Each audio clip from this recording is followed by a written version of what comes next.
obsolete, Mr. Wordsworth. You have no function, Mr. Wordsworth. You're an anachronism, like a ghost from another time. I am nothing more than a reminder to you that you cannot destroy truth. You're a bug, Mr. Wordsworth, a crawling insect, an ugly, misformed little creature who has no purpose here, no meaning. I am a human being. I exist. And if I speak one thought out loud, that thought exists, even after I'm shoveled into my grave. Delusions, Mr. Wordsworth.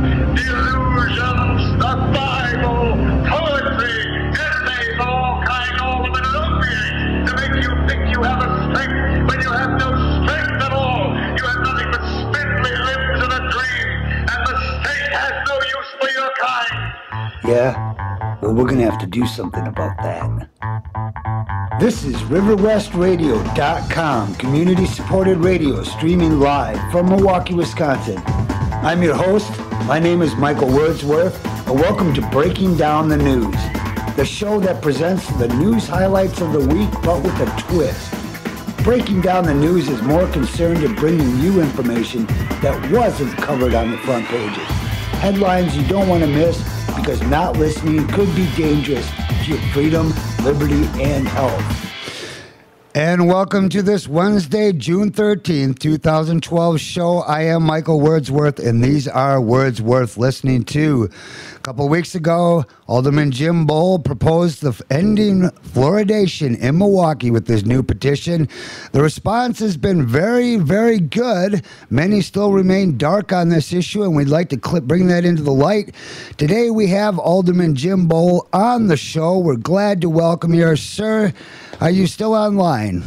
I still am. Thank you, and I'm happy to be here with you, Michael. Oh, indeed. We have been behind the scenes. I just want to let you know, a lot of people have been talking about this issue. Of course, it doesn't get the coverage it should, but there is interest. I just noticed in the Shepherd Express, the new opinion poll says 66% of Milwaukee residents they agree with you. They would like it out of the water. How do you feel about that? Well, that was kind of interesting because I saw that first yesterday, and I saw it at the same time that there was a commentary that was done by one of the writers for the Shepherd Express, Joel McNally, and he had a very, in my view, uneducated response to the issue and essentially tried pushing this off as a darling of the far right and Tea Partiers.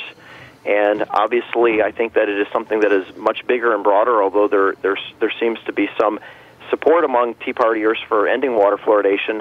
It is certainly broader than that, and I thought he did a disservice with his column.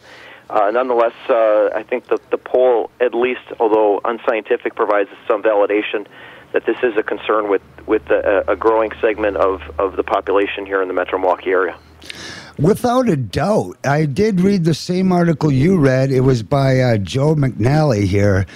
Oh, shame, Mr. McNally, because just like you said, Alderman Bowl, they tried to split us once again, divide and conquer, making this a crazy Tea Party issue. And then, of course, they had to mention the Dr. Strangelove movie. I've never seen the movie. I've heard its references fairly often. I know that you had Dr. Paul Conant on, and he typically refers to the reference right in his conversations. To me, it's unfortunate that so much of the mainstream media has typecast this in one light and unfortunately done so without truly having a very broad-based or educated viewpoint in the manner in which they're doing their reporting. Well, thanks to your courageous move, this issue has been brought back into public awareness again. And thanks to Dr. Paul Conant, we are now armed with real information. One of the most startling things that was a revelation to me was this idea that no scientific evidence exists on the pro-fluoridation side. Yeah, largely what they've done is they've gone on innuendos that were drawn from early proponents pushing this as sound science, and they really don't have, from what I have seen, the scientific evidence to support any of the claims or to refute any of the health adverse effects that are shown by ingesting a toxin, although they seem to hide behind the mantra of safe and effective, and also hide behind the support that is seemingly pushed by the medical establishment and the dental association establishment of getting federal agencies to somehow try to back up the use of water fluoridation as safe. Right, and the Center for Disease Control, as Dr. Khanna pointed out, it's only about 30 guys in the oral health department, and all of them are dentists. Not one's a toxicologist, not one's a neurologist, no epidemiologist. So this is the big breakthrough. Where would you say this issue stands today? Because there are people that want to get behind you. They're pushing this while we got the momentum. You started this ball rolling, and we'd like to help keep this rolling. Many people out there would. Where does this issue stand in Milwaukee today? Where do we go with this petition from here? Well, currently the legislation that I've sponsored is being held in committee. And at this point, I do not believe that there are the votes to advance that bill and pass it to eliminate all fluoridation of Milwaukee water. There's a big movement among several aldermen, and is supported by elements within the administration, particularly our director of the waterworks here in the city, to move toward a compromise solution that's been at least proposed by the Department of Health and Human Services to look at a 0.7 part per million amount of water fluoridation level. That seems to be the position that I see a number of aldermen taking. I think that there's some concern, obviously, from the back and forth that they've received, and even though if those who tuned into the very lengthy 7-hour hearing, and I'm thankful to Alderman Hines and my colleagues for really thoroughly hearing the issue. Ultimately, there's sort of the back and forth, and there was a lot of information to digest for not only those aldermen but anyone who tuned in, and it can often be confusing at times when you're hearing the back and forth come from two different sides that are claiming two very seemingly different things. This isn't. So the key, I think, ultimately on our part is we have to continue to push this information, allow the public to be educated, encourage people to really go out on their own and look into the issue. And I think that the more that we keep this in the mainstream and on the forefront, that we'll see increasingly members of the public who will indeed wind up finding and deciding on their own that fluoride in water is something that is not safe, and something that the city of Milwaukee and, frankly, other communities across the U.S. shouldn't be doing, like we find in Europe and other developed countries, Japan and others, that don't fluoridate their community waters. What funding, if any, is available to promote this cause? Can we use public tax funds to actually go after this issue? That probably is very difficult to come by. I'm not aware of there being any foundation monies or any discernible large groups. Certainly the establishment in the health community, both at the national and state and local levels, are typically all on board with the promotion of water fluoridation. And so much of the research dollars that come from the federal government continues to promote this. Although I say that, and it's somewhat interesting, because I think that there's even a recognition even by the federal government, and we see this even from the Centers for Disease Control and even HHS, in sort of backing away from their former policy. Up until this time here of January of 2011, HHS had a proposed recommendation for a safe level at a range between 0.7 and 1.2 parts per million, and which would be between 0.7 and 1.2 milligrams per liter of fluoride in water. Now, the interesting fact is they revised that recommendation downward to 0.7, and they did so stating that the desire was to avoid unwanted health effects from too much fluoride. So there seems to be, at the very sense that they continue to push this, and the ADA actively is trying to expand the list of communities that are fluoridating water. In fact, they're going after it at the state level in places like New Jersey, that ultimately the very federal agencies that still are seemingly proponents of this are at the same time trying to sort of incrementally back away. And I suspect personally that there is a realization on their part of both the question of the effectiveness of ingested fluoride, but in addition to that, a recognition of the excessive amounts of fluoride and its health effect. But they just can't bring themselves, after 60 years of making this a national push, of coming forward and admitting they're wrong. So I truly believe that the effort is really to sort of take the ship around very, very slow, and they're doing it in an incremental fashion and trying to back out without losing face. This sounds like a wise move. To abrupt change. A change happening abruptly can be damaging, but in this case, the real shakeup is to the status quo in a large way, as Dr. Conant pointed out. The ADA itself would lose face on this issue. The ramifications would be huge. Well, as Dr. Conant likes to point out, and has done so astutely, I think, in many forums, including when he was before the city council, ultimately the Dental Association likes to view itself on par with the medical profession of physicians. And ultimately, their big breakthrough in terms of public health was promoting water fluoridation. This was their one shining moment, their effort of coming forward and holding themselves on the limelight in terms of preventative medicine. And to say that, they continued to promote that even after scientific evidence started refuting it, and then increasingly had done so, really would bring a credibility gap to the dental profession. And I think that's for that very reason, certainly among others, there's a reluctance on the part of the dental establishment to try to fully step away from something that is increasingly being recognized as truly unsafe. Can we blame them? I kind of do. I mean, I guess I wouldn't want to lose my job or my credibility, but then for the same token, I don't know how I would feel if we just continued fluoridation in the water.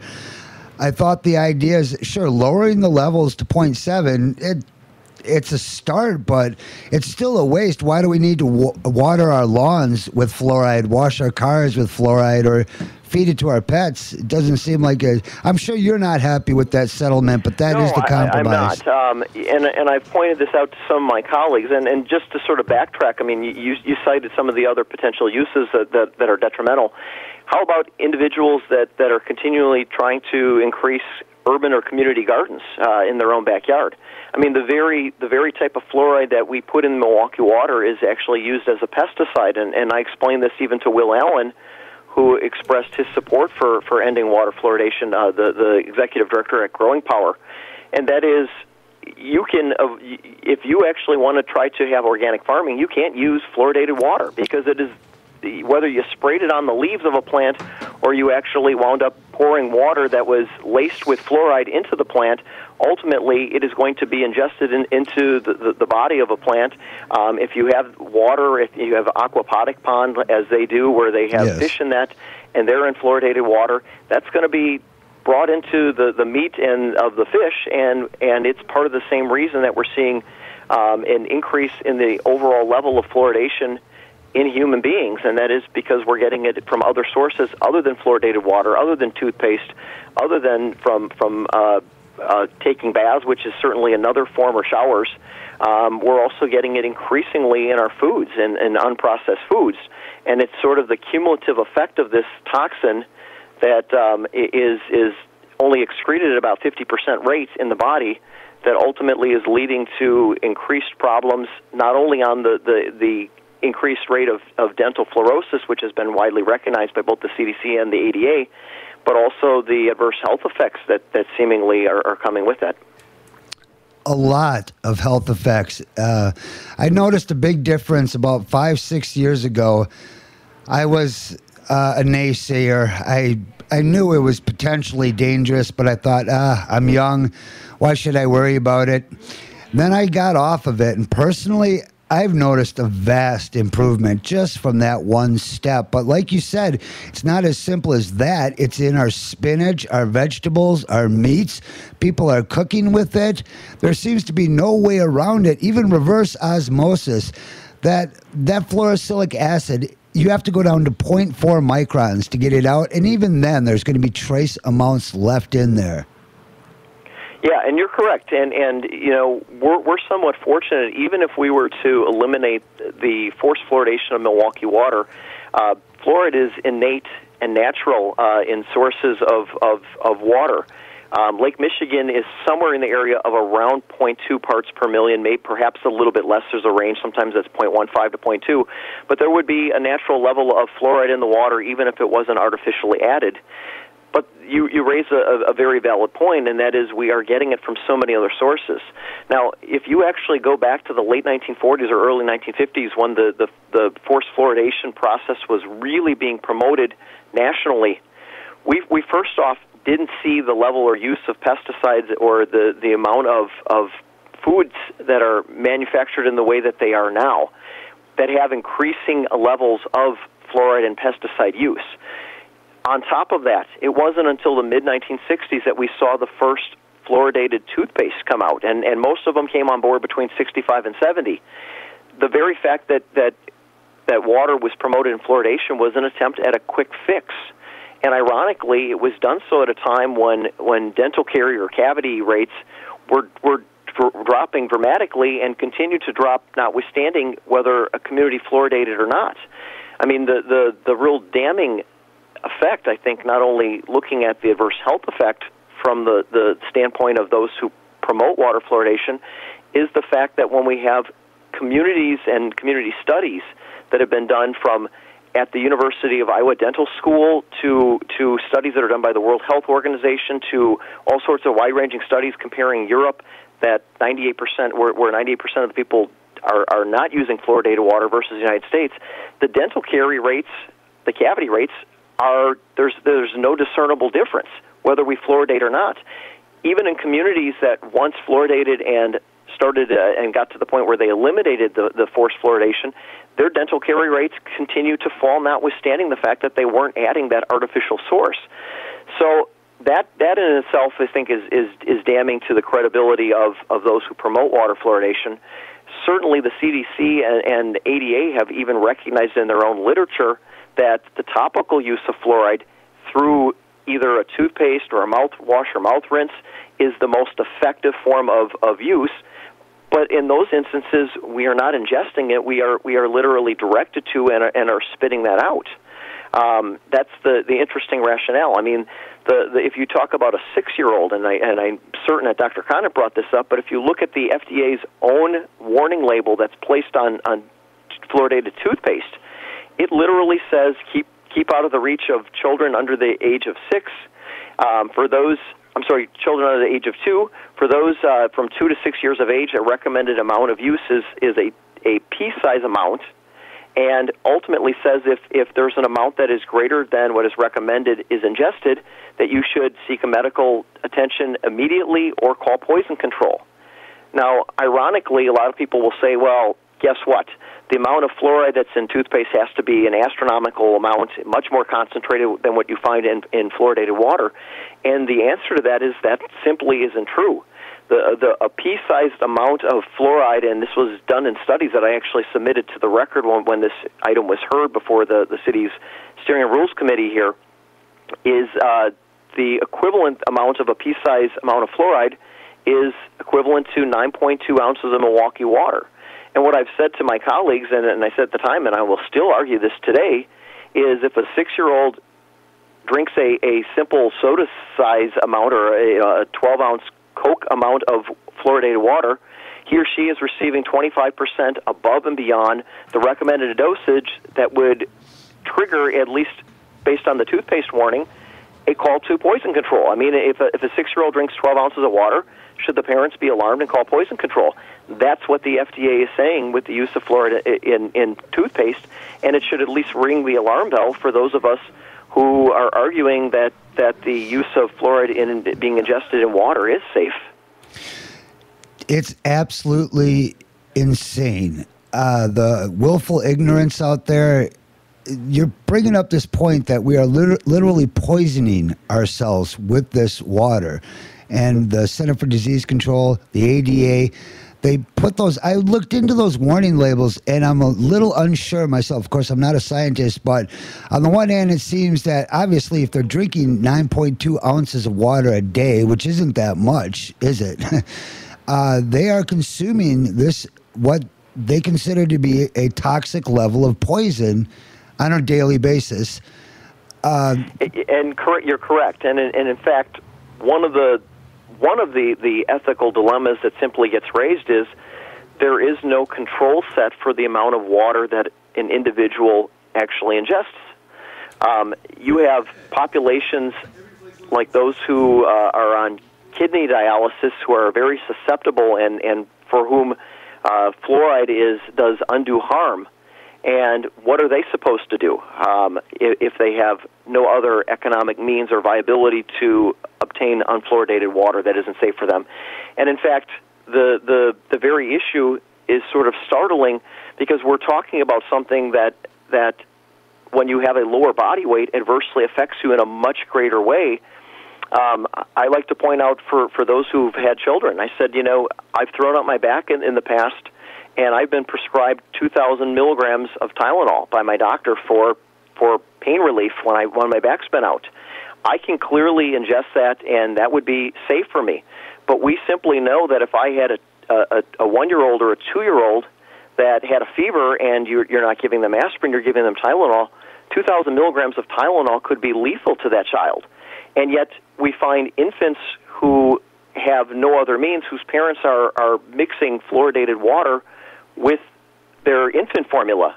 And the very body weight issue of an infant up to 6 months that's exclusively drinking formula as its only source of nourishment, the effect of the level of fluoride in the water is certainly disproportionate and much greater. And in fact is even more so because we're talking about the ingestion at a time when the brain is so much more susceptible, when we don't have the clear brain-blood barrier having already been established. And so that is part of the growing concern that has sort of been evident in IQ studies that I know Dr. Kahn had cited here with you when he spoke with you last week.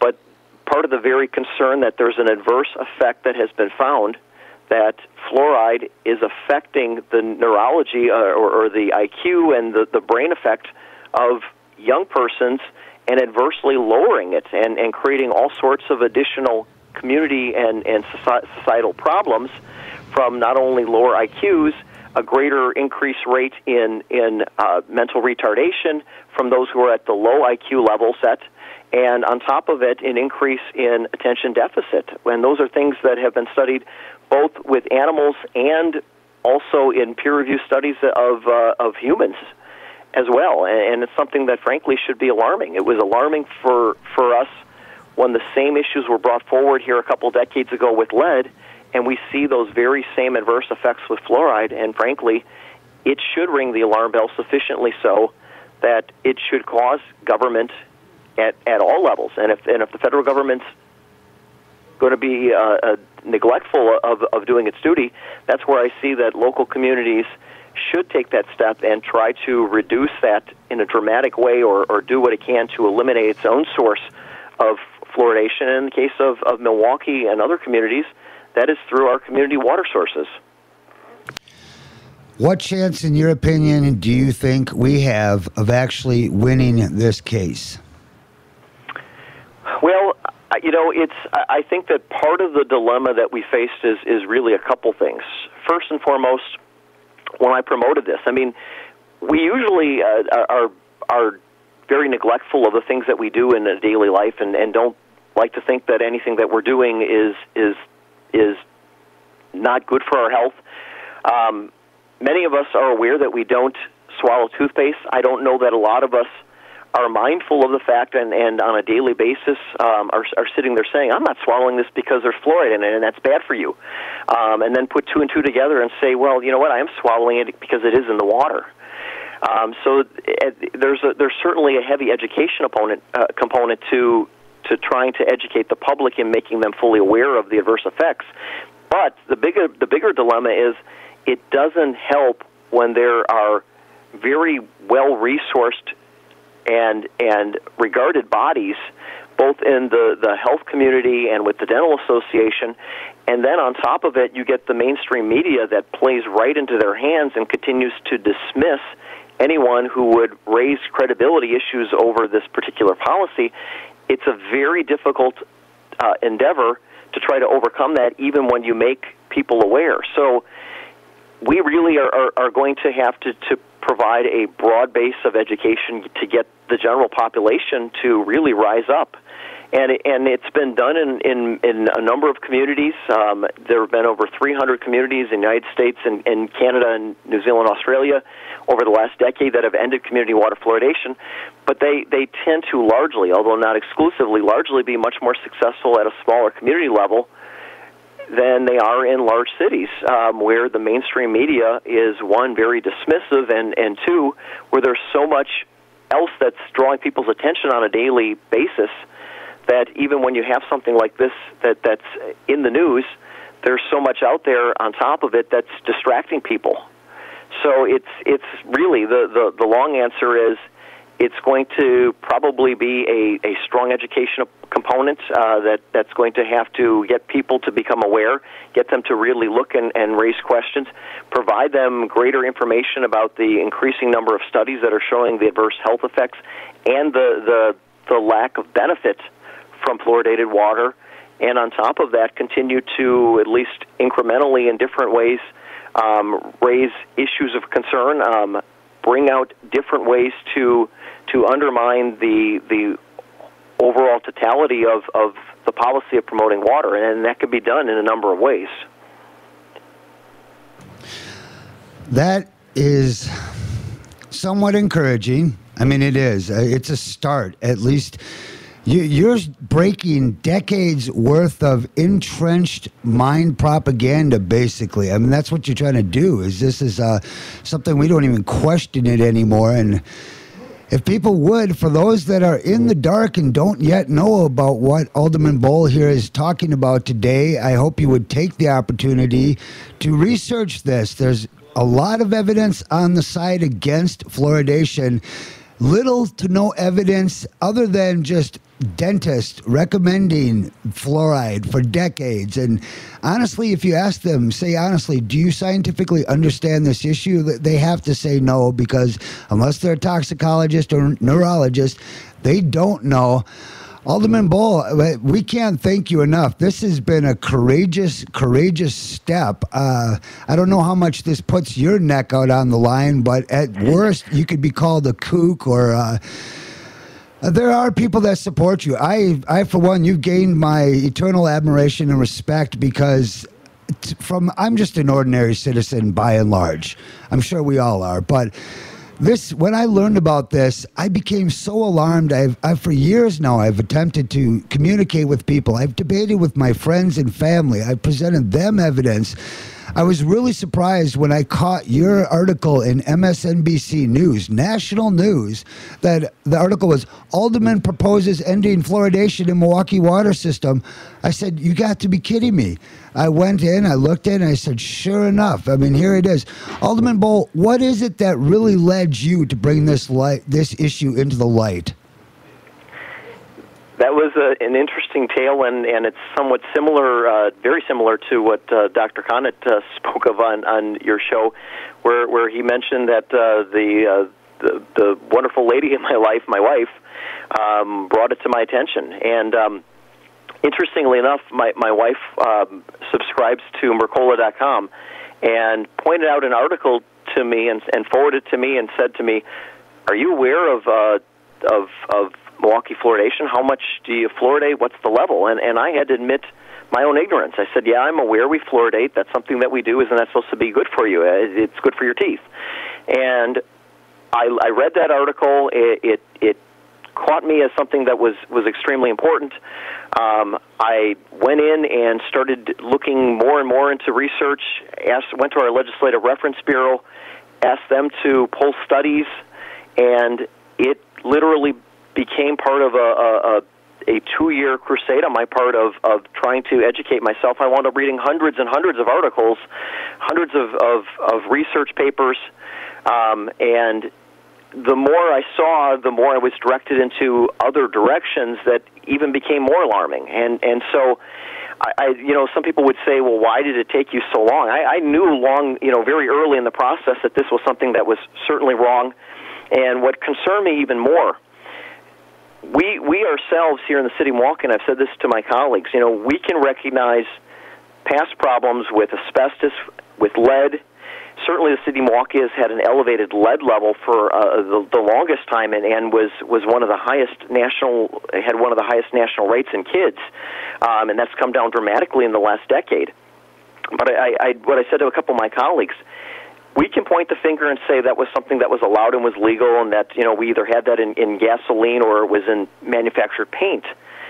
But when we're talking about the water, this is something that is on our shoulders as city leaders. This wasn't Mott's Paint, this wasn't Dutch Boy, this wasn't someone else that we can point the finger to and say, if there's a child somewhere in the city of Milwaukee or anywhere else in this community who has an older home and as an infant or a young child gets paint dust or a paint flake and puts it in his or her mouth and ingests it, that we can wash our hands and say we weren't the responsible party. On the flip side, it was through an act of a resolution by the City of Milwaukee Council. Now, mind you, 1953 that initiated the process, but it was back in the early 50s the responsibility for fluoridation of water, the putting of a known intoxicant, a poison that is ingested by our citizens, rests on the shoulders of the City Council, and only we can undo that damage, and we have to have the courage to do so. And so what you were just mentioning earlier, I think the real important thing to relate to any of your listeners or to the public is, if you do the research and you feel strongly about this, it is crucial that your city community leaders hear about your viewpoints. I mean, you need to call your alderman in the city of Milwaukee. You need to call the mayor of the city of Milwaukee. If you're in a suburban community that receives Milwaukee water, you need to contact not only the Milwaukee officials, but your own elected officials in your community. Because ultimately, there is a lot of blowback. And what you mentioned here, my name was, this idea was called dumb. I think, I glanced at the Journal Sentinel comments, and, people were saying that I ought to be recalled and called me a moron and everything else. It is only going to be with those individuals who have looked in this viewpoint and have a strong view, who contact their legislative officials, that they are going to garner the courage to actually take a profile and courage moment and stand up for doing what's right, because there's going to be so much resistance from the other side that really has money and influence and hires lobbyists and tries bringing forward all these experts. It's a profile and courage moment, and that's only going to happen if the population, if our citizens actually take the time and effort and let us know that this is something that they don't agree with and that they do want to see change. We will continue to help bring you the support you need, because it sounds to me what you're saying is you need the people behind you and anybody else that's promoting the ending of fluoridation. It's not going to happen unless we have overwhelming public support to counteract the propaganda from the other side.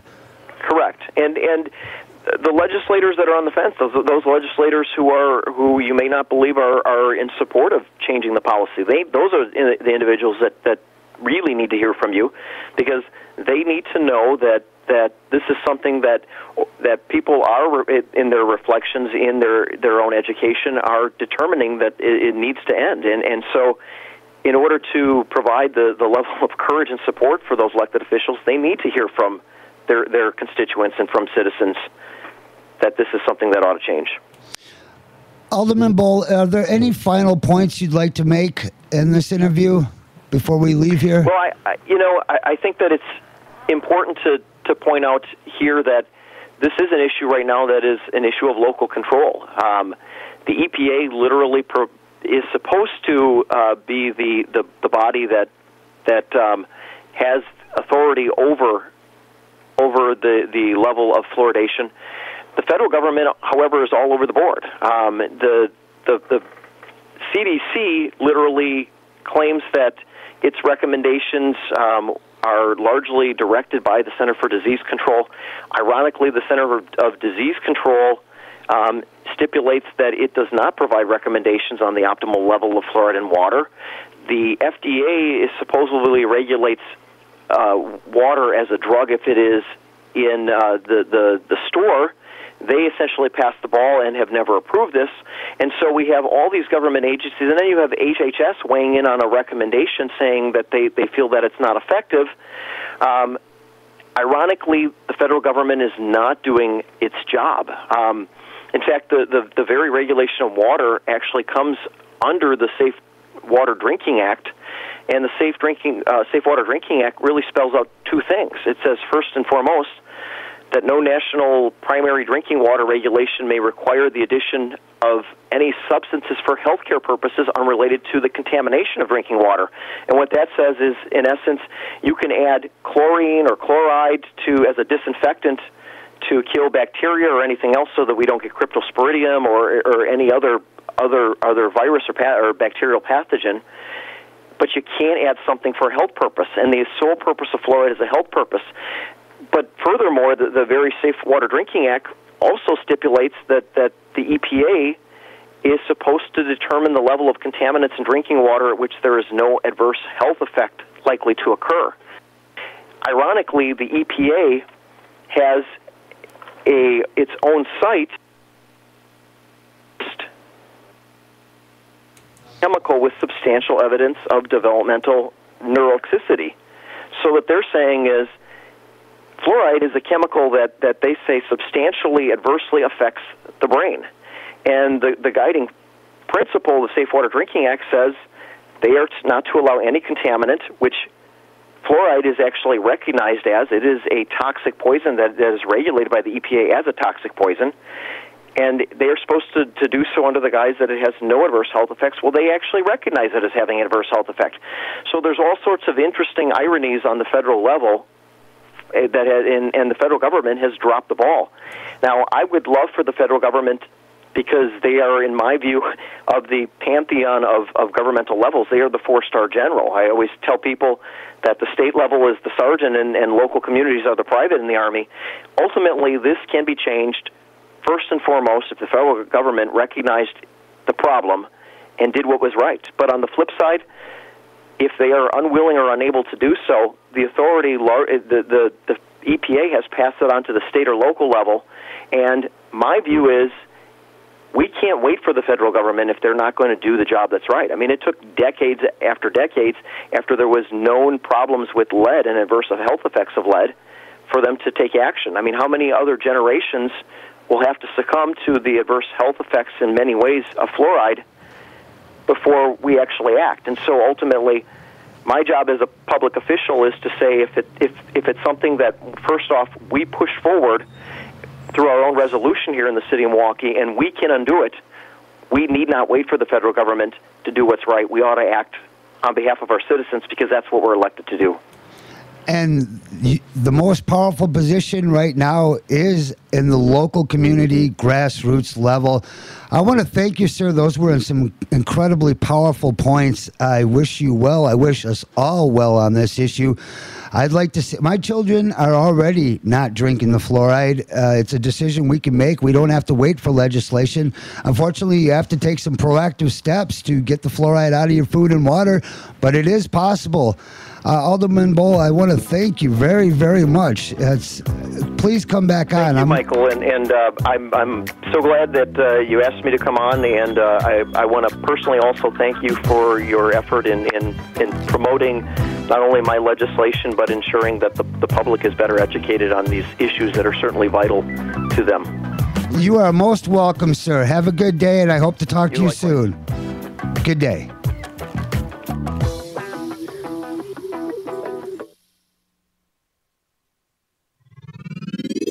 You're listening to RiverWestRadio.com.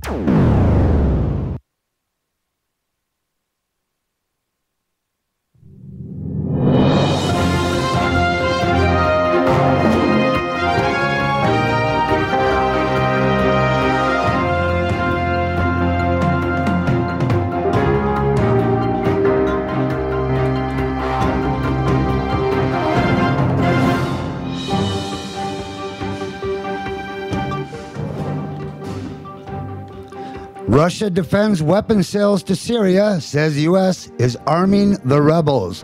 This article from Reuters.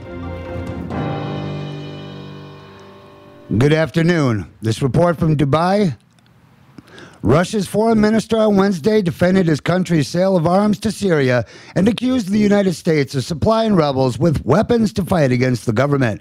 U.S. Secretary of State Hillary Clinton said on Tuesday Washington was worried Russia may be sending attack helicopters to Syria and described as patently untrue. Moscow's argument that its arms transfers to Syria are unrelated to the conflict there. Quote, they say, we are not violating any international law in performing these contracts, said Sergei Lavrov in response to a question about Clinton's comments at a news conference during a visit to Iran.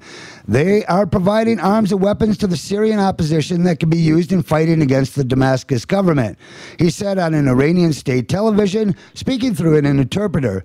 Russia is one of Syria's principal defenders on the diplomatic front and, as a permanent member of the UN Security Council with the power to veto resolutions, has stymied efforts by Western powers to present President Bashar al-Assad into stepping down. Lavrov said Russia's position was based on concern for the Syrian people and the country's integrity rather than personal preference for Assad. Quote, I have announced time and time again that our stance is not based on support for Bashar al-Assad or anyone else. We don't want to see Syria disintegrate.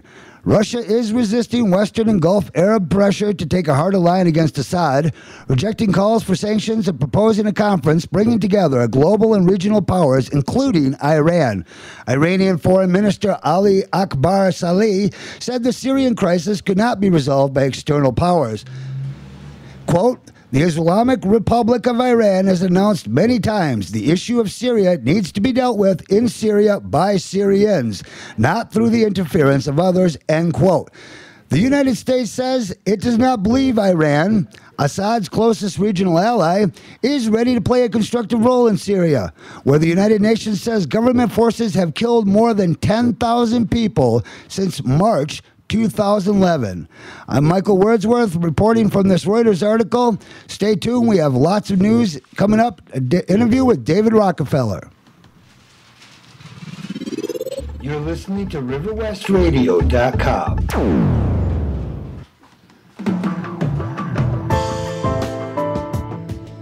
Once again, the Bilderberg meeting is happening today in Chantilly, Virginia, where many of Europe's top bankers and technocrats are gathering in secret to plan the global economy for the next 12 months. To get a deeper view of this, Breaking Down the News has met with David Rockefeller in Virginia. Mr. Rockefeller, thank you for joining us. Yes, of course. I'm sure this is a big moment in your pathetic life as a news talk show host. Now, do you prefer that I call you Evil or just Mr. Rockefeller or David Evil Rockefeller? Ooh, that sounds good, yes. Call me David Evil Rockefeller. I like the sound of that. Very well, Mr. Evil Rockefeller. Now, Bilderberg, the not-so-secret meeting taking place this week. Now, hold on there a second. We are grateful to the Washington Post, Time Magazine, and other great publications whose directors have attended our meetings and respected their promises of discretion for almost 40 years. But now, since the New York Times betrayed me, I would like to retract my praise for the cowardly media outlets that leaked our little get-togethers to the mainstream. Boo! Hiss! Hiss! It would have been impossible for us to develop our plan for the world if we had been subjected to the lights of publicity during those years. But the world is more sophisticated and prepared to march toward a world government. The supranational sovereignty of an intellectual elite and world bankers is surely preferable to the national auto-determination practiced in past centuries. But Mr. Evil... That's David Evil Rockefeller to you. My apologies. No, you should get it right. You're a reporter for Lucifer's sake. Pardon me, David evil Rockefeller. That's better. Normally, we hate to be forced out of the shadows, but some fat bastard keeps blowing a bullhorn at my hotel room all weekend, shouting, the answer to 1984 is 1776 or something like that. I mean, what the Hades does that mean? Well, this unruly blowhard has got the people all up in arms. Well, yes, the people are revolting. They most certainly are. Pardon? The people, yes, they are most revolting. No, I meant the people are revolting against these secret meetings taking place now that the public has become aware of them. Oh, that. Well, of course, but they don't pay attention. They don't listen. Most don't even know who I am or what I do. That isn't true. Not of the young people these days. They don't see much of a future ahead of them because of men like you and the Bilderberg attendees. The younger generations are starting to really pay attention. Ah, but that is exactly why I created Justin Bieber. Made him out of some spare parts I had laying around. I would still say the tide is turning and the people are waking up to your corrupt technocratic system. This present window of opportunity, during which a truly peaceful and independent world order might be built, will not be open for long. We are on the verge of a global transformation. All we need is the right major crisis, and the nations will accept the new world order. All right, calm down, calm down. At this year's meeting of the Bilderbergers, you've got some big-time European heavyweights there. Dr. Joseph Ackerman, Angela Merkel, Herman Van Rompuy, all meeting with you to figure out what to do with the economy for the next 12 months. Now, if Greece is to leave the Eurozone, the rumor is that the Bilderbergs are panicking. I don't think Greece is going to leave the euro. Germany doesn't want it to leave the euro, and Greece signed off on this memorandum with Troika, as it's called, which is effectively turning their sovereignty over to outside forces, and it's up to Germany, not the Greek people. They lost their sovereignty. I don't see that happening. It's not up to them. It's not their choice. Germany wants to keep Greece, to keep the euro cheap. If it wasn't for Greece, the Deutschmark would trade like the Swiss franc. It would be 20 or 30% higher, and their whole export model would crumble. Right now, Germany is making it out like bandits. They're making money the old-fashioned way. By earning it? No, by stealing it. Since the reunification of Germany, something that wouldn't have happened without the euro, Germany has become a superpower once again. Basically, it's a leveraged buyout. All the assets of Greece are being taken by outsiders. And those are good income-producing assets like shipping, tourism, lotteries. You are forgetting the gold mines. Don't forget the gold mines. Right, gold mines. Those were privatized and sold off, correct? Yes, approximately 111 tons of gold. I'm going to melt it all down and make little figurines of Justin Bieber that the kids can pray to. But the IMF is bankrupt and they're lending money to Greece? They had to borrow trillions to execute a leveraged buyout. Ah, but the real trick is getting the Greeks to sign on to this debt. Get it? We borrow the money to lend to them and then take over their sovereignty as we buy out their assets. It's brilliant, simply brilliant. And then those assets go back to the IMF creditors. They want the fees. Christine Lagarde says, just give me the fees. Give me my salary and you can rob the Greeks blind for all I care. Evil, truly evil. That is why I am called David Evil Rockefeller. So, it's like Mitt Romney when he was at Bain Capital. They just look for small companies and gut them.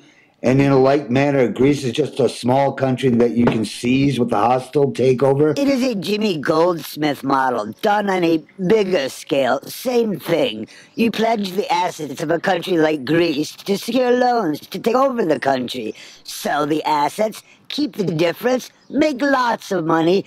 The people lose their sovereignty, their jobs, and I get to add another platinum-covered toilet in my horse stable.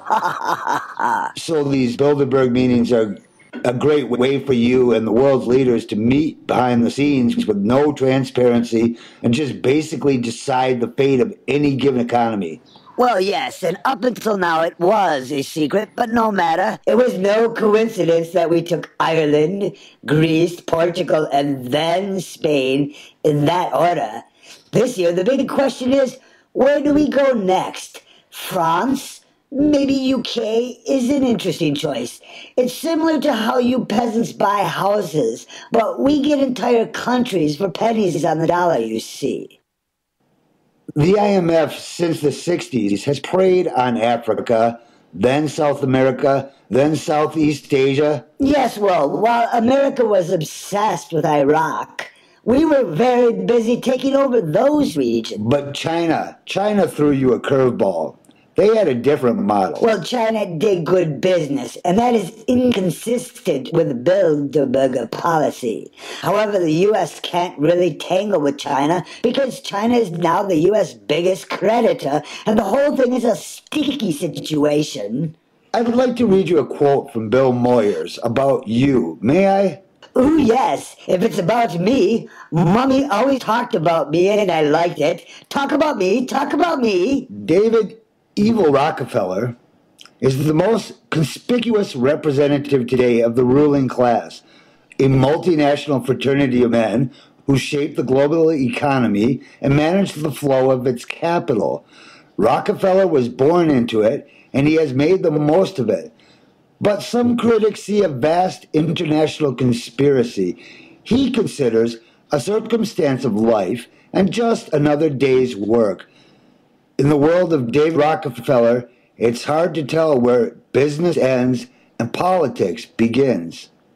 It is. It really is. Some days I wonder how history will look back on my takeover of the United States, and they will ask that very question and just don't know how I would answer even now. So you admit that you want to take over the United States? For more than a century, ideological extremists at either end of the political spectrum have seized upon well-publicized incidents, such as my encounter with Castro, to attack the Rockefeller family for inordinate influence they claim we wield over American political and economic institutions.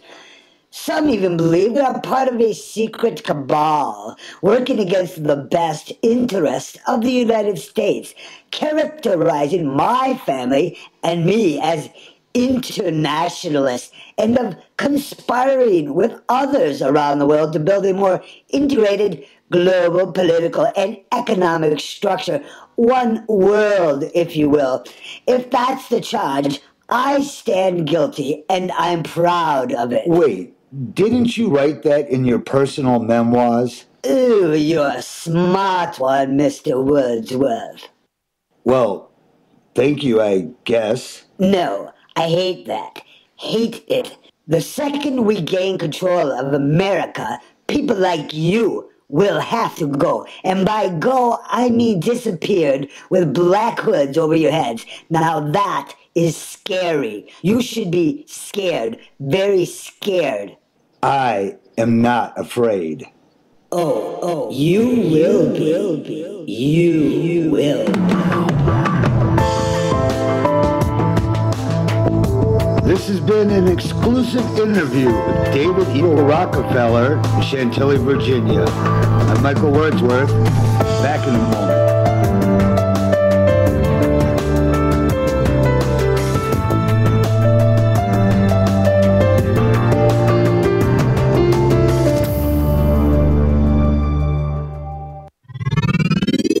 You're listening to RiverWestRadio.com.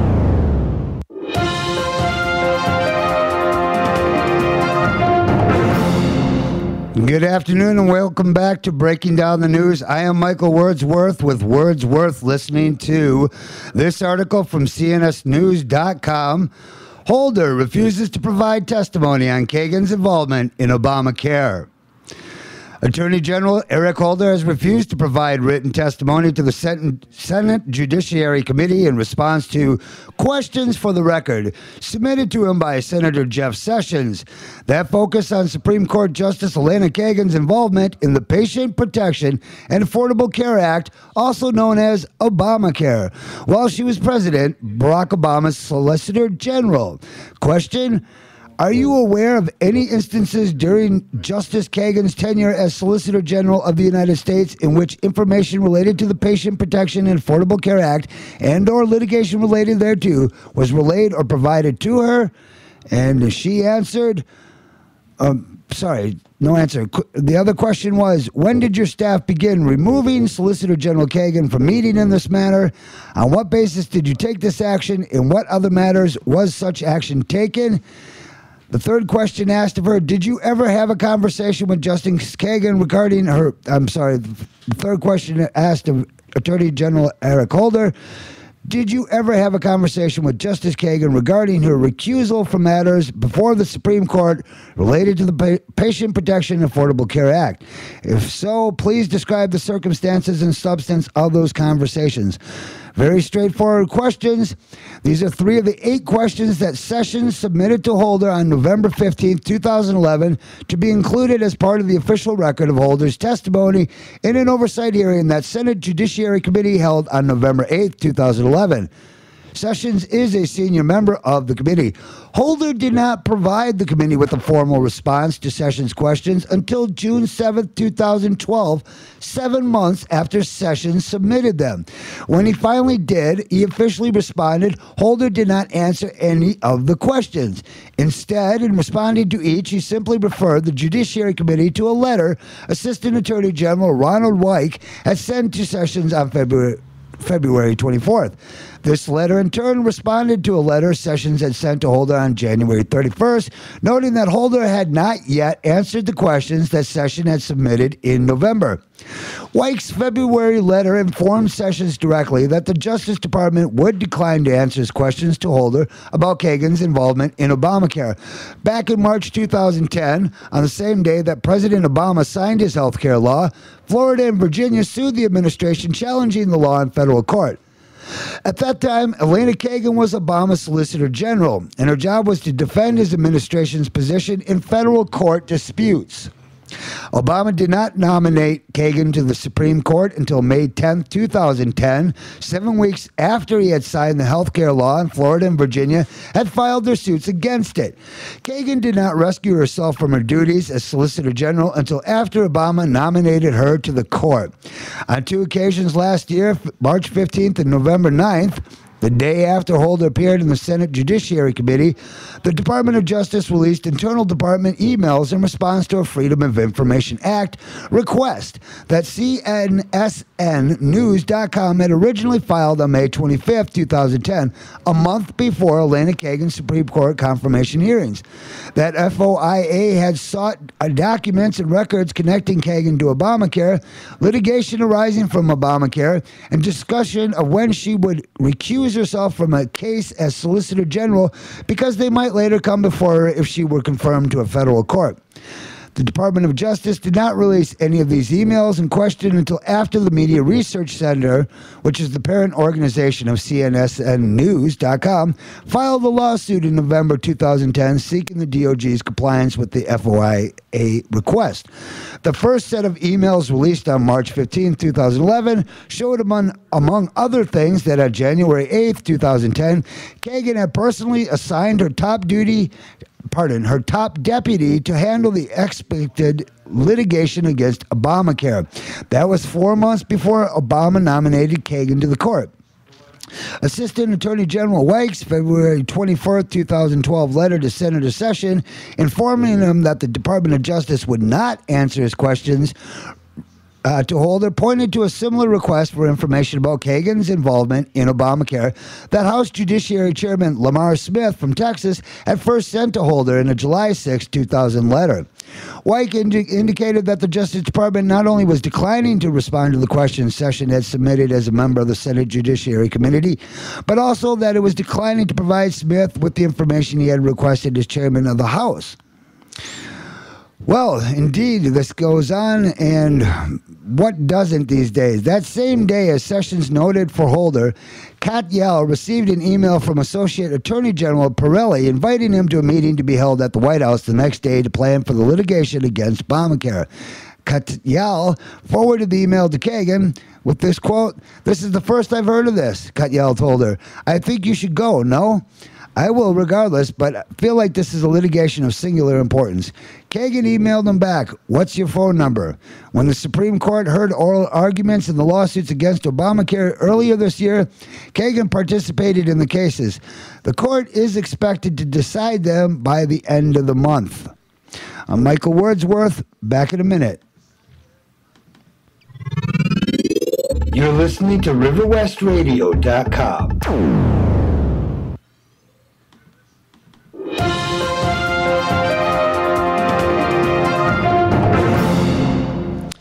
U.S. excludes China from Iran sanctions waiver. This by Peter Simmons from the World Socialist Website.org, June 13th, 2012. With the imposition of new tough U.S. sanctions on Iran due next month, the Obama administration announced a formal waiver on Monday for 7 countries, exempting them from penalties. The significant exception was China, Iran's largest trading partner and the biggest purchaser of Iranian oil exports. The sanctions form part of the escalating campaign against Iran, including threats of military strikes for refusing to accede to demands by the U.S. and its allies to shut down key aspects of the country's nuclear program. Washington's unsubstantiated claim that Iran is planning to build a nuclear weapon is the pretext for intense pressure on Tehran, aimed at fashioning a regime more conducive to U.S. interest in the Middle East and Central Asia. The U.S. congressional sanctions are harsh unilateral measures aimed at countries and corporations doing business with Iran, especially involving the purchase of Iranian oil. Any foreign bank or corporation engaged in transaction with Iranian banks faces the heavy penalty of being excluded from the U.S. banking and financial system. Combined with the European Union ban on Iranian oil imports, the U.S. sanctions are aimed at crippling the Iranian economy by severely restricting Iran's ability to sell its oil. In effect, the U.S. and the EU are imposing an embargo on Iran that amounts to an act of economic war. China and Russia have both criticized the sanctions and the continuing threat of military action, measures that have been taken outside the UN Security Council. In approving the sanctions legislation, President Barack Obama insisted on several provisions, including the right of his administration to issue waivers or exemptions to countries considered to be taking steps to cut economic ties with Iran. The clause was clearly aimed at allowing the U.S. to selectively apply the penalties so as to not to alienate key allies and partners. Earlier this year, the Obama administration granted a waiver to Japan, a long-standing strategic ally and also a large importer of Iranian oil. The European Union is exempt, as is imposing an embargo on Iranian oil imports. On Monday, U.S. Secretary of State Hillary Clinton announced waivers for India, South Korea, Turkey, Malaysia, South Africa, Sri Lanka, and Taiwan, declaring that they had significantly reduced purchases of Iranian oil. The exemption for India, a major importer of Iranian oil, is particularly significant. It is a crucial U.S. partner, described last week by Defense Secretary Leon Panetta as a linchpin of U.S. strategy in Asia. The glaring omission from the list was China, which has been the focus of Obama's administration's pivot to Asia, a comprehensive strategy throughout the Indo-Pacific region to build up the U.S. military presence and undermine Chinese influence. India, South Korea, and Japan are all important allies in this developing confrontation. The U.S. did not grant a waiver to Beijing, even though China's oil imports dropped substantially in the first quarter, due to a pricing dispute with Iran and only rose to previous levels in April. An official for Sinopec, China's largest buyer of Iranian oil, told Reuters yesterday that the corporation had set its 2012 import target for crude from Iran at 16 to 20% below last year's figure. The Obama administration is patently exploiting the sanctions waiver as a political tool to put pressure on the Chinese regime. In the first instance, the U.S. is intending on ensuring China's backing for Washington's stance at next week's meeting in Moscow between Iran and the 5 permanent members of the UN Security Council plus Germany. The U.S. has issued what is effectively an ultimatum to Iran to make major cuts to its enrichment program and warned that negotiations will not continue indefinitely. More fundamentally, however, Washington's determination to force Beijing to toe the U.S. line on Iran is bound up with its broader geopolitical strategy. U.S. imperialism invaded Afghanistan and Iraq and is now threatening military interventions in Syria and Iran as a means of ensuring its dominance in the energy-rich regions of the Middle East and Central Asia. By controlling some of the world's largest energy reserves, Washington would be in a strong position to dictate terms to its European and Asian rivals. The U.S. sanctions regime has already seriously affected European and Japanese interests, as well as Chinese operations in Iran. European banks and corporations have been pressured to sever their ties and investment in Iran, including in key energy projects. Japan was forced to pull out of the development of the massive Azedegan and Yadavan oil and natural gas fields, allowing Chinese companies to become the preferred foreign investors. The EU decision to ban Iranian oil imports from next month will also impact heavily on large importers such as Italy and Greece. Now Washington is putting pressure on China not only to wind back its oil imports from Iran, but also its exports of refined petroleum products to Iran and its involvement in new energy projects. Iran is the world's 3rd largest oil exporter, but has limited refining capacity and is forced to import petrol and diesel. After decades of economic isolation, Iran is also desperate for investment to upgrade its energy infrastructure and open up new oil and gas fields. China has cultivated economic and political relations with Iran in part to ensure diversity in its energy sources. During the first half of 2011, Chinese corporations purchased 22% of Iran's oil exports. If these purchases are cut back, China will be compelled to turn to Saudi Arabia and the Gulf states to make up the difference, increasing its vulnerability to the decisions of countries firmly aligned to Washington. Whether the Obama administration finally grants a waiver to China remains to be seen. If Washington does so, however, it will come with a price for Beijing, exacerbating already tense relations between the two countries. Continued failure to provide a waiver and any imposition of U.S. penalties on Chinese corporations would dramatically increase the tensions. The waiver issue demonstrates how the Obama administration's reckless, high-stakes confrontation in the Persian Gulf threatens to draw China and other powers to a potentially disastrous conflict. Indeed. I'm Michael Wordsworth, back with more news.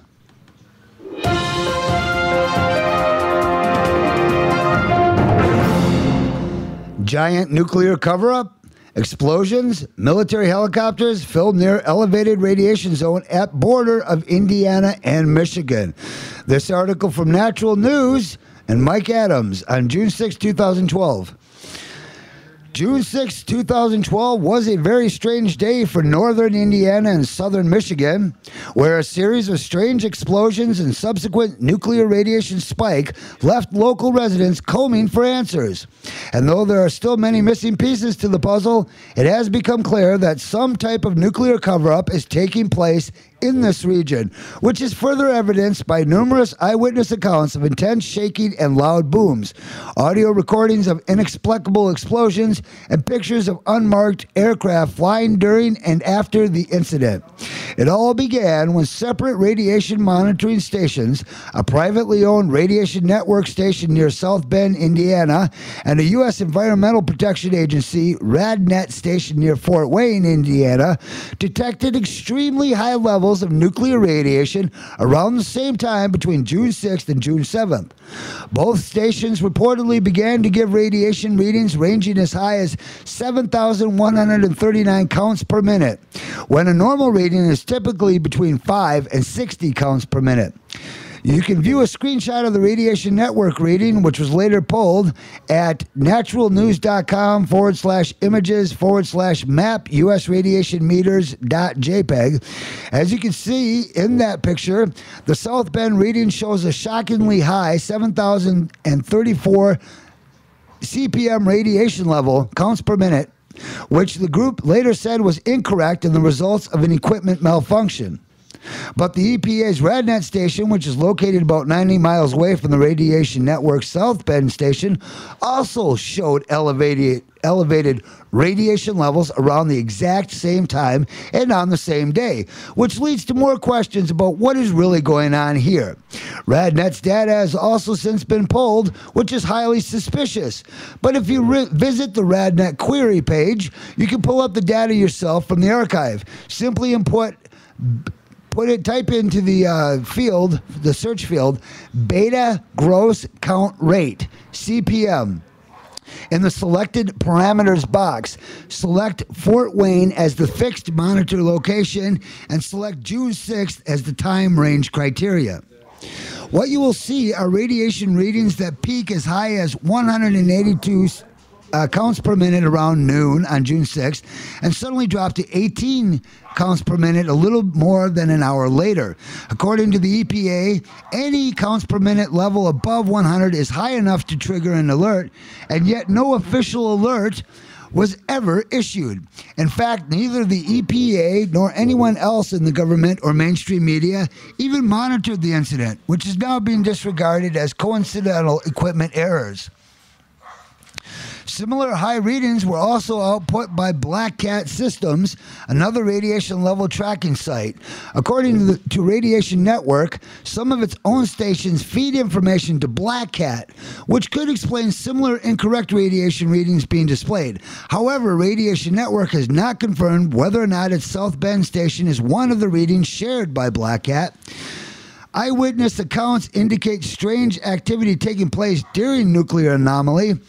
But the real question here, regardless of the potential Black Cat link, is how could two separate radiation stations, nearly 100 miles apart, both have equipment errors on the same day around the same time?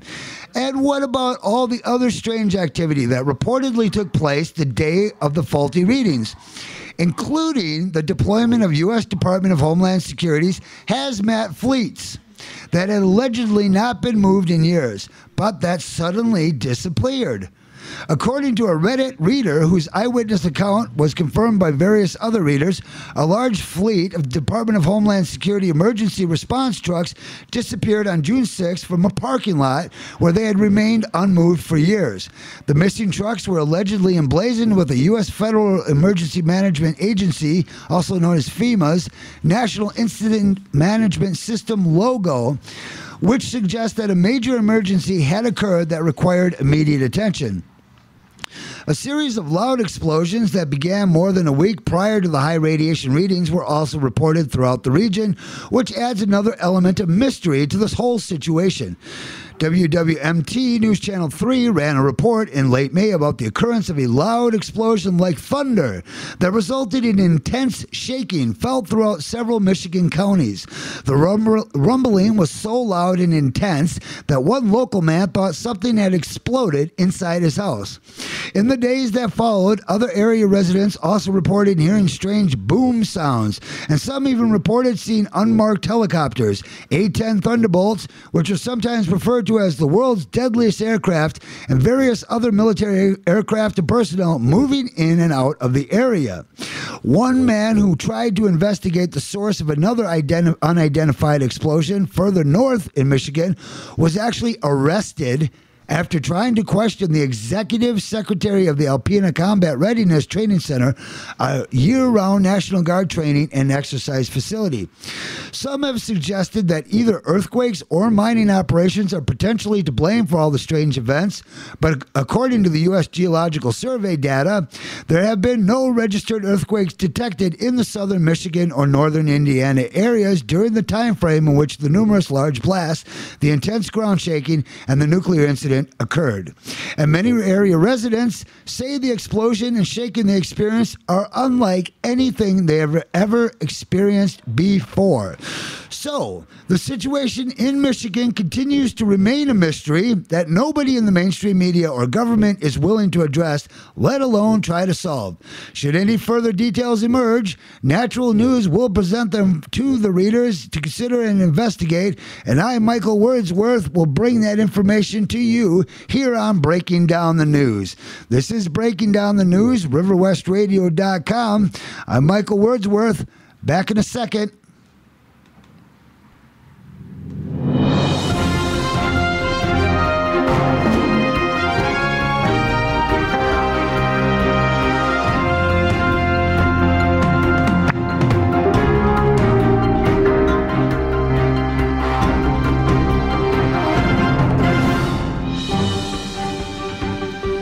The wealth of Americans plummets 40% during Obama's reign in office.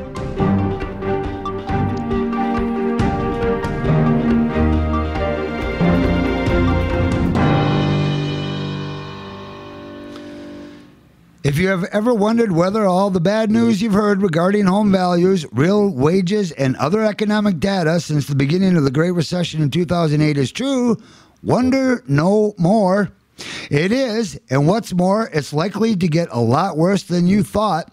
According to federal figures, the average American household's wealth declined by a staggering 40% since President Obama took office, wiping nearly 20 years' worth of wealth accumulation and growth. Middle-class families bore the brunt of that decline. By the way, what else is new? In real numbers, that's a decline from $126,400 in 2007 to $77,300 in 2010, which is about where Americans were in 1992. Those figures and others were contained in the Federal Reserve's June 2012 bulletin, and the economic picture it paints for American families, gathered via the Fed Survey of Consumer Finances, is bleak, to say the least. It's hard to overstate the seriousness of the collapse. For example, the survey found that the median value of real inflation-adjusted family income before taxes fell 7.7%, according to the Fed bulletin, a decrease that was widespread across demographic groups, with only a few groups experiencing stable or rising incomes. The decline in median income was most pronounced among more highly educated families, families headed by persons aged less than 55, and families living in the South and West regions. The bulletin continued, quote, real mean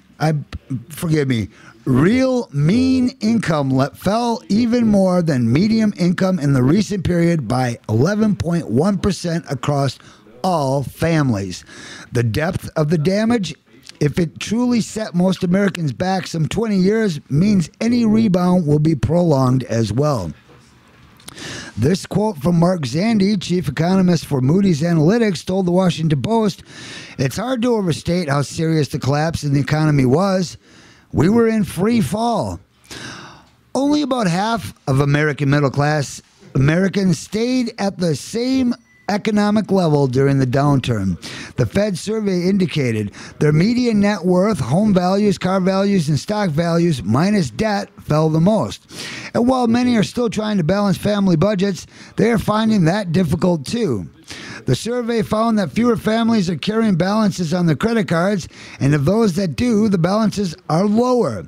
In fact, median balances fell 16% from $3,000 in 2007 to about $2,600 in 2010.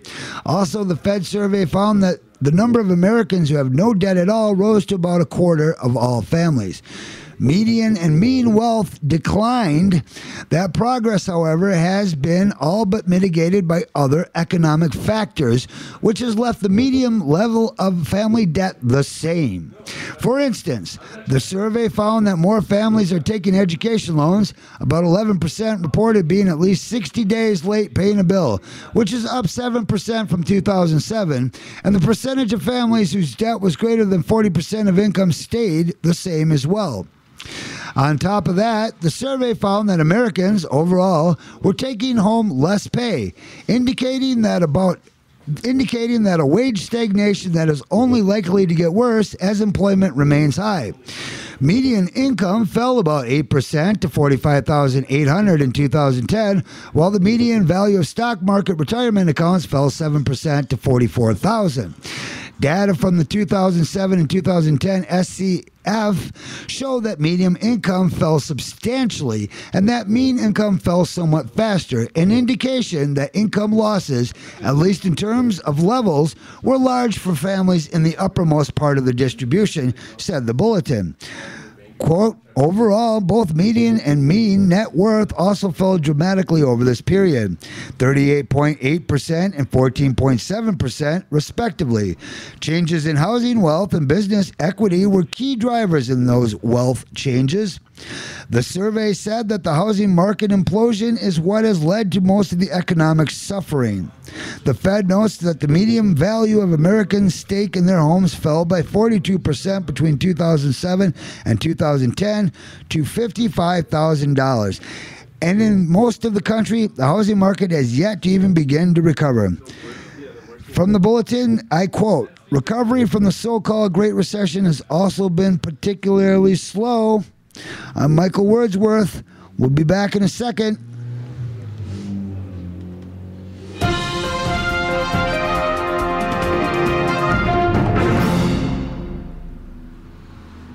And we're back. Welcome to this Wednesday edition, 2012, on June 13th.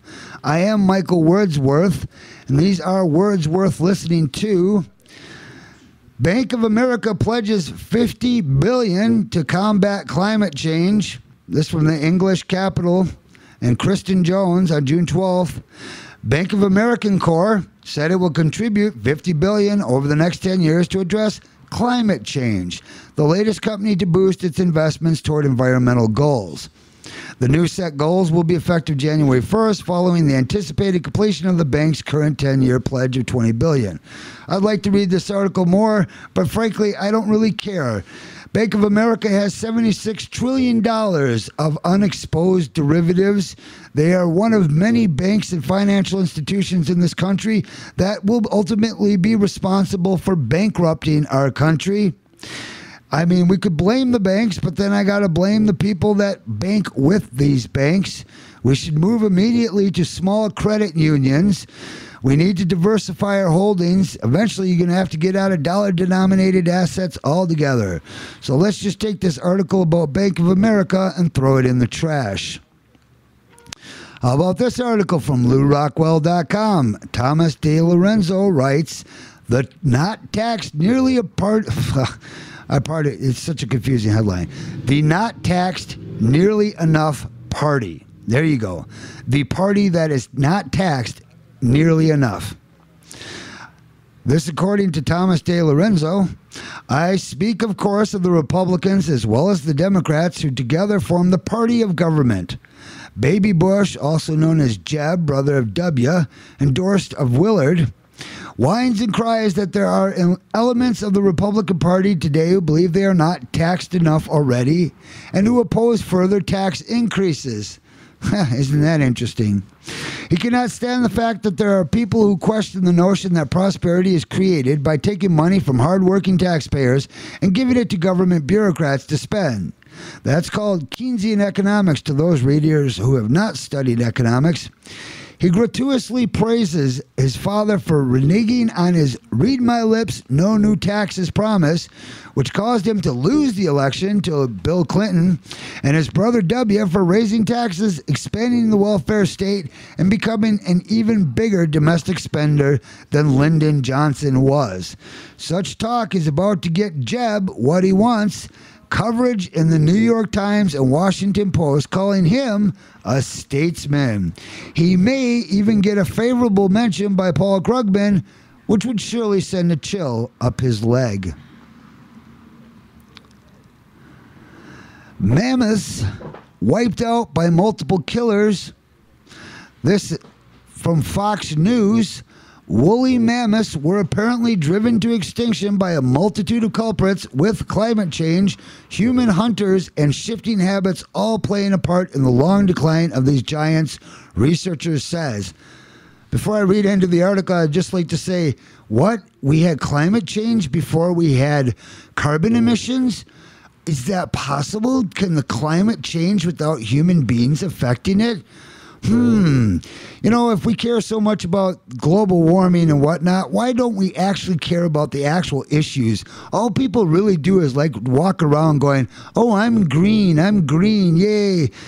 It's not as simple as that. There are so many more issues affecting not just our climate, but our entire food supply, the conditions of our lakes, lands, waters, air.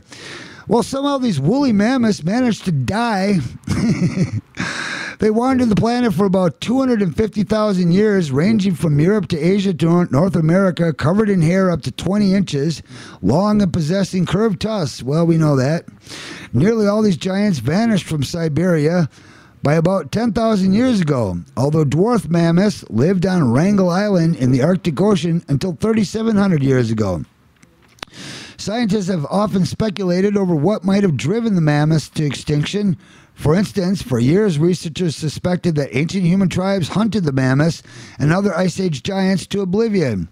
Others have suggested that a meteor strike have drastically altered the climate in North America about 12,900 years ago, wiping out most of the large mammals there, the so-called Younger Dryas impact hypothesis. Now, an analysis of thousands of fossils, artifacts, and environmental sites spanning millennia suggests that no one killer is to blame for the demise of the woolly mammoths.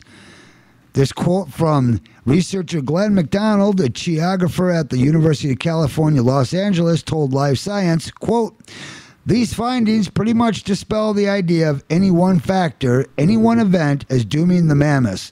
Well, there you go. That's live from Breaking Down the News. Not really sure why I read that.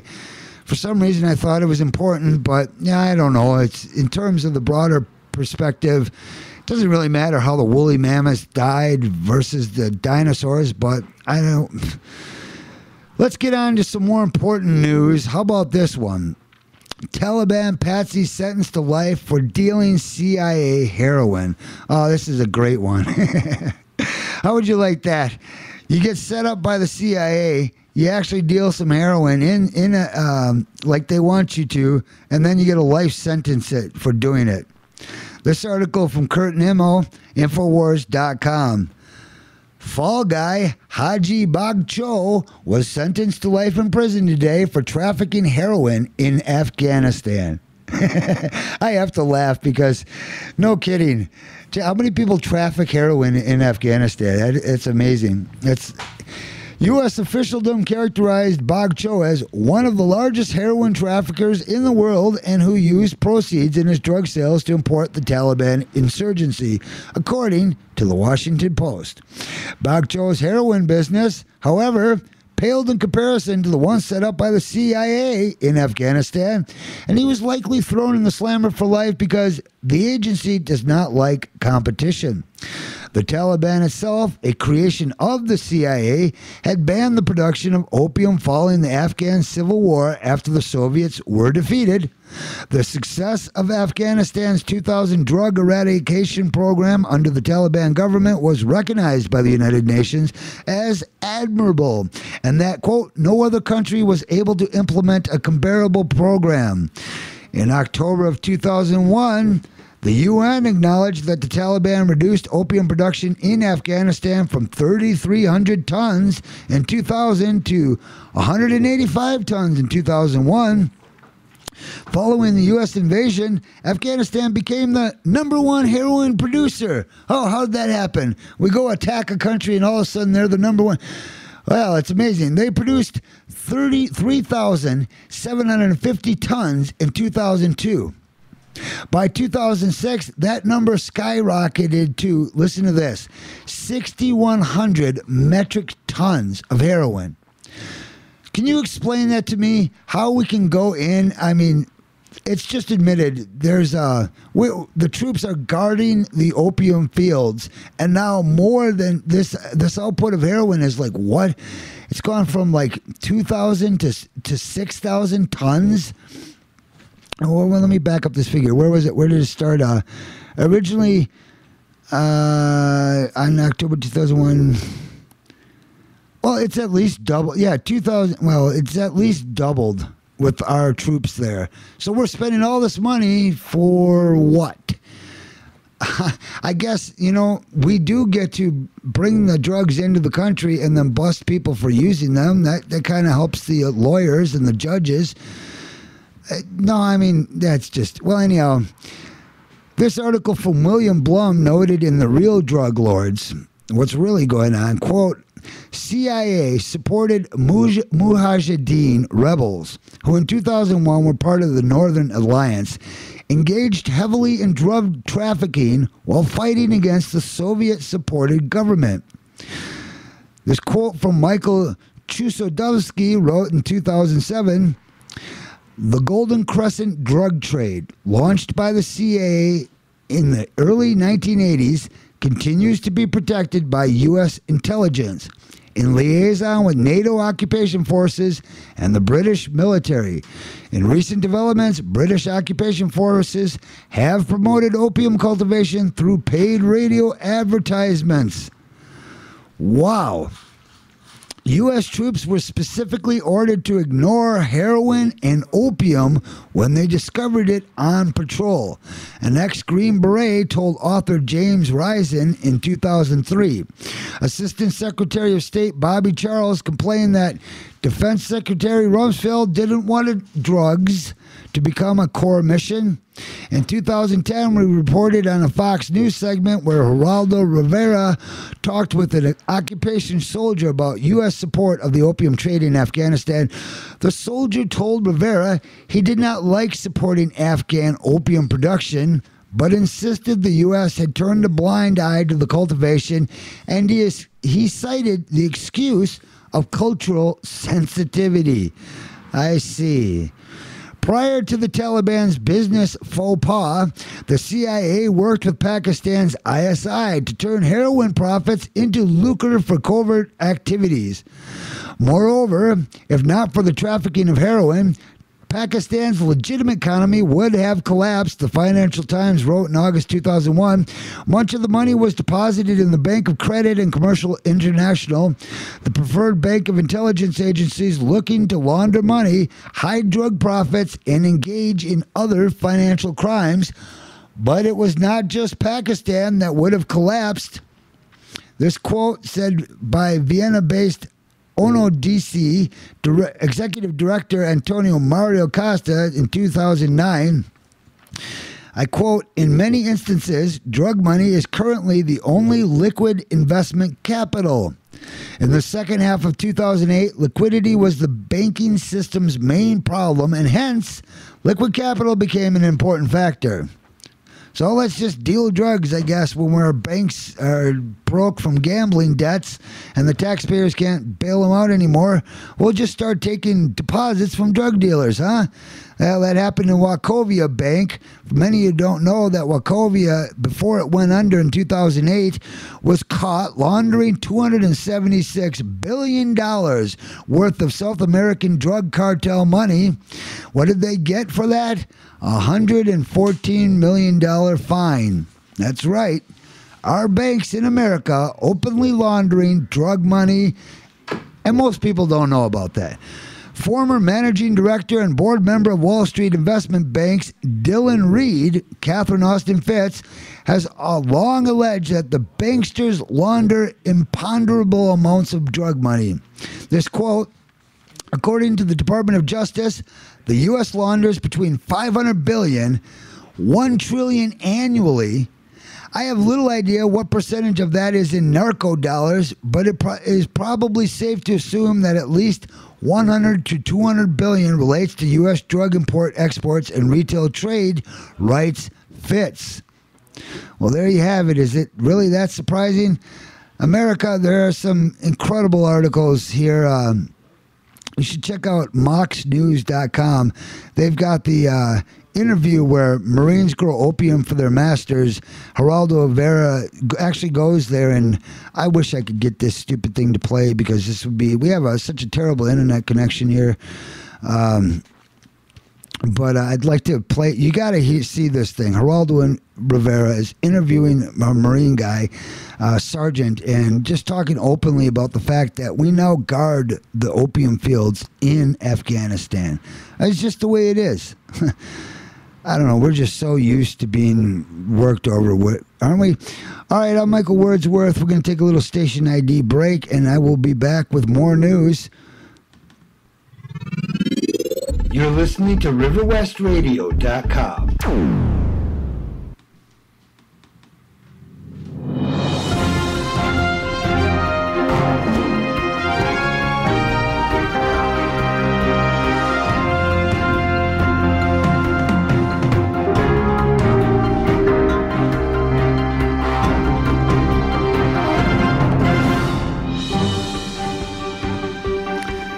Fed up with the euro, Irish town cashes in old currency. Spain is on the edge of a financial abyss as EU sources claim it could ask for a bailout as early as this evening. Madrid's credit score has been slashed while its borrowing costs soared close to the level that forced Greece, Portugal, and Ireland to seek rescue.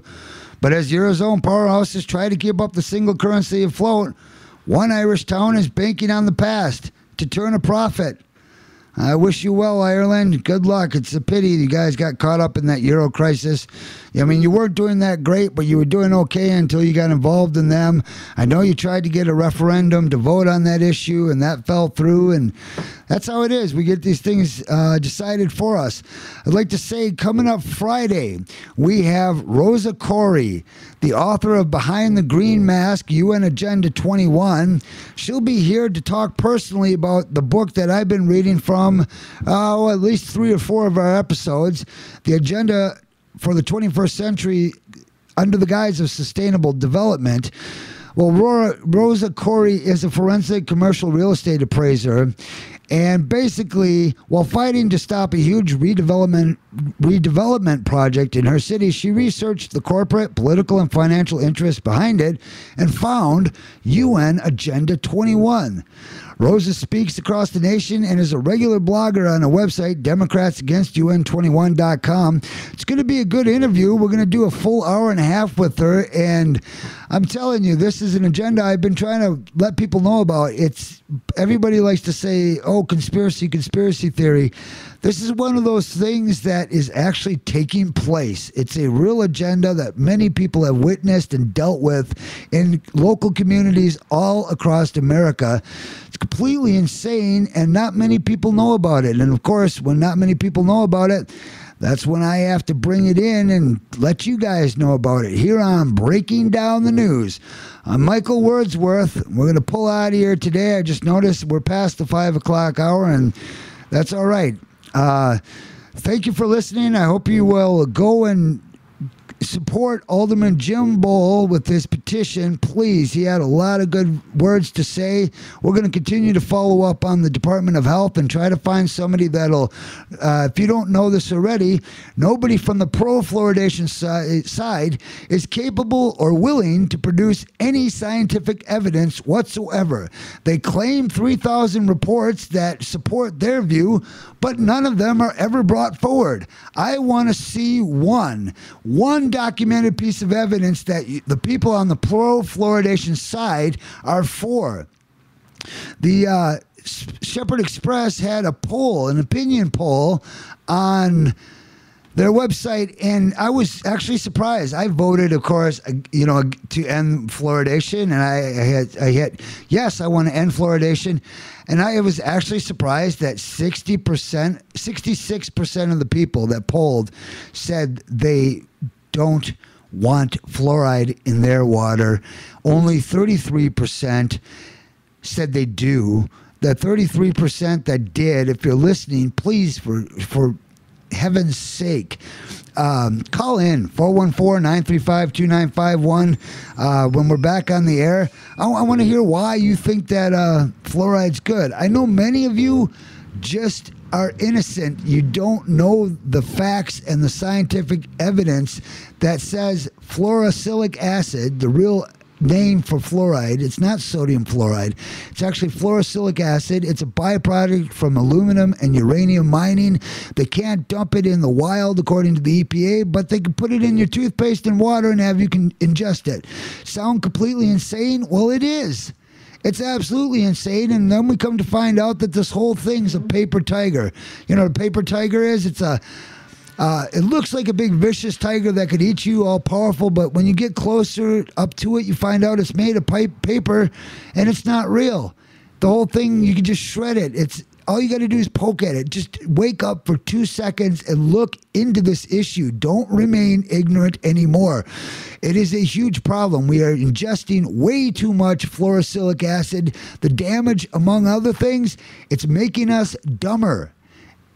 Tons of scientific discoveries. I can read where I'm getting my sources from here. I've got thousands of documented reports saying that hexafluorosilicic acid is damaging, and the other side has nothing. I'm just anybody in the world. I wish you would come on the show and debate.